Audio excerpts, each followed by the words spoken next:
زمانے نے وہ منظر دیکھا کہ سرخ رنگ کے جوڑے پہنے ہوئے حسنین کریمین حجرہ فاطمہ سے نکلتے ہیں، کم عمری کی وجہ سے کبھی گرتے ہیں کبھی سنبھلتے ہیں، اور آقا کریم خطبہ ارشاد کر رہے ہیں، خطبہ چھوڑ کے حضور نے شہزادوں کو اٹھا لیا۔ وہ منظر بھی زمانے نے دیکھا۔ حضرت عبداللہ بن شداد کہتے ہیں کہ حضور سجدے میں تھے اور سجدہ اتنا طویل ہو گیا، ہمیں لگا یا تو وحی کا نزول ہو رہا ہے یا پھر اللہ کا حکم آ گیا اور اللہ کے محبوب کی روح قبض کر لی گئی۔ لیکن میں نے جب نظریں اٹھا کے ننکیوں سے دیکھا تو کیا منظر تھا کہ حسین ابن علی حضور کی پشت پہ بیٹھے ہوئے اور میرے آقا سجدے کو طول دے رہے ہیں۔ اللہ اکبر! حسین کے لیے پیغمبر کے سجدوں کو طول دیا جا رہا ہے۔ حسین ابن علی کبھی منبر پہ حضور کی اطراف میں بیٹھتے ہیں، وہ منظر بھی دنیا نے دیکھا کہ حضور کے مبارک کندھوں پر حسین ابن علی بیٹھے ہیں اور حضور کی زلفوں کو پکڑا ہوا ہے۔ تو حضرت عمر رضی اللہ تعالیٰ عنہ دیکھ کے کہتے ہیں واہ واہ کیسی سواری میسر آئی حسین ابن علی کو۔ تو میرے آقا مسکرا کے کہتے ہیں عمر سواری دیکھتے ہو سوار بھی تو دیکھو۔ اللہ اکبر! حضرت اسامہ بن زید بن حارثہ رضی اللہ تعالیٰ عنہ فرماتے ہیں رات کا ایک پہر گزر گیا اور مجھے حضور سے کوئی کام تھا، میں آقا کریم کی خدمت میں حاضر ہوا، در دولت پہ دستک دی، حضور تشریف لائے تو چادر اوڑی تھی، بکل کی ہوئی تھی میرے حضور نے، تو میں نے اپنی حاجت کہی تو حضور نے میری حاجت پوری کر دی۔ لیکن ایک منظر میں نے دیکھا کہ حضور نے جو چادر کی بکل فرمائی تھی اس کے اطراف میں پہلوؤں میں ابھار تھے جس طرح اندر کوئی ہو۔ مجھ سے نہ رہا گیا، میں نے پوچھ لیا، میں نے کہا بندہ نواز چادر کے اندر کیا ہے؟ فکشفہ، تو حضور نے چادر کو کھول دیا۔ فیض الحسن والحسین علی ورکہ، تو کہتے ہیں میں نے اپنی آنکھوں سے دیکھا ایک پہلو سے امام حسین لپٹے ہوئے تھے، ایک پہلو سے امام حسن لپٹے ہوئے تھے۔ فرمایا یہ میرے بیٹے ہیں، یہ میری بیٹی کے بیٹے ہیں، اے اللہ میں ان سے پیار کرتا ہوں، تو بھی ان سے پیار کر، جو ان سے پیار کرے اس سے بھی پیار کر۔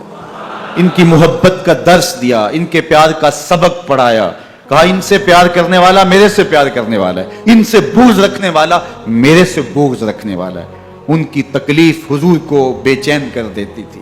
حضرت سیدہ فاطمہ الزہرا رضی اللہ تعالی عنہ کے گھر کے قریب سے گزرے تو حضرت امام حسین کے رونے کی آواز آ رہی تھی، تو آقا کریم علیہ السلام نے فرمایا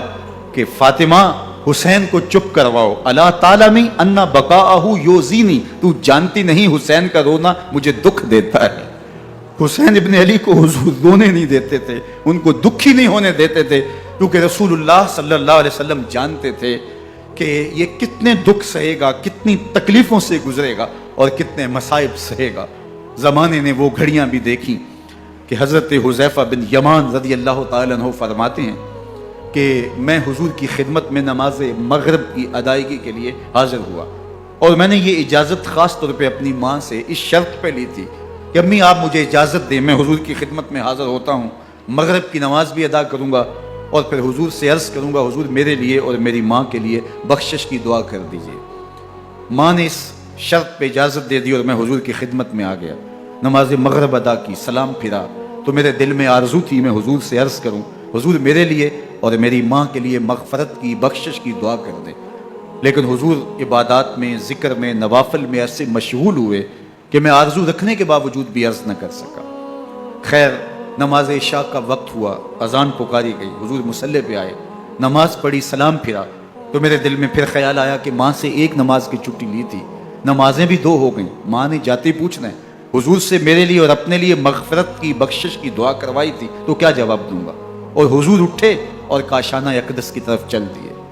اب میرے دل میں یہ خیال رہ کے آ رہا تھا کہ ماں کو کیا جواب دوں گا، میں تو حضور سے بخشش و مغفرت کی دعا کروا ہی نہیں سکا۔ جب حضور چل پڑے تو غیر ارادی طور پہ میں بھی حضور کے پیچھے چل پڑا، چلنے میں تھوڑی سی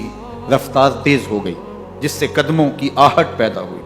تو جب آواز پیدا ہوئی تو حضور نے رخ پھیرے بغیر فرمایا من ھذا، میرے پیچھے پیچھے کون آ رہا ہے؟ پھر خود ہی کہا حذیفہ تو نہیں، تو میرا دل دھڑک رہا تھا، قلت نعم، میں نے کہا جی حضور میں حذیفہ ہوں۔ فرمایا ما حاجتک غفر اللہ لک ولامک، کیا کام ہے؟ اللہ تجھے بھی بخش دے، تیری ماں کو بھی بخش دے۔ اب جو کام تھا وہ جنبش لب سے پہلے ہی ہو گیا، یہاں تو لفظوں کا سہارا بھی نہیں لینا پڑتا، وہ بند لبوں کی بولیاں بھی سنتے ہیں۔ اقبال بولا ہے فروغت صبح آثار و دہور، چشم تو بینندائے ما فی الصدور، تیری نظر تو سینوں کے چھپے راز بھی دیکھتی۔ تو کہا ما حاجتوں کا غفر اللہ لک ولأمک، اللہ تجھے بخش دے، تیری ماں کی بھی مغفرت کر دے، کیا کام ہے؟ اب جو کام تھا وہ تو ہو گیا۔ تو میرے حضور نے ارشاد فرمایا حذیفہ سنو، ابھی ابھی ایک فرشتہ آیا ہے جو اس سے قبل دھرتی پر پہلے کبھی نہیں آیا، آج پہلی مرتبہ اللہ سے اجازت لے کے دو کام کرنے آیا ہے، ایک تو مجھے سلام کرنے آیا ہے اور دوسرا خوشخبری دینے آیا ہے کہ آپ کی بیٹی فاطمہ جنتی عورتوں کی سردار ہے اور حسن اور حسین جنتی جوانوں کے سردار۔ ایک طرف یزید ناپاک میسون کا پلیت بیٹا اور ایک طرف محمد عربی کا نواسا، فاطمہ کے دودھ کا اثر، علی المرتضیٰ کے خون کی تاثیر،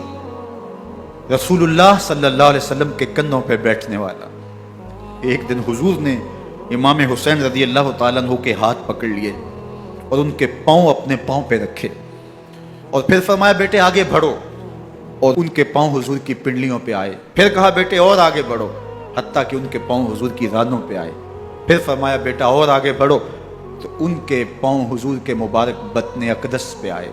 پھر بازوں کو کھینچ کے اپنے قریب کیا اور حسین ابن علی کے منہ میں اپنی زبان رکھ دی، اور وہ اس طرح چوس رہے تھے جس طرح کھجور چوسی جاتی ہے۔ تو اللہ کے محبوب علیہ السلام نے حسین ابن علی کو اپنی زبان کا لعاب دہن دے کر کے، وہ شیر رحمت دے کر کے، وہ کوثر و تسلیم سے پاکیزہ تر آب رحمت عطا کر کے ان کی ہمیشہ کے لیے پیاس بجھا دی، تاکہ کل کربلا کے تپتے ہوئے ریگزار میں حسین ابن علی کو پیاس کی شدت تنگ نہ کرے اور پائے استقلال میں لغزش نہ آنے پائے۔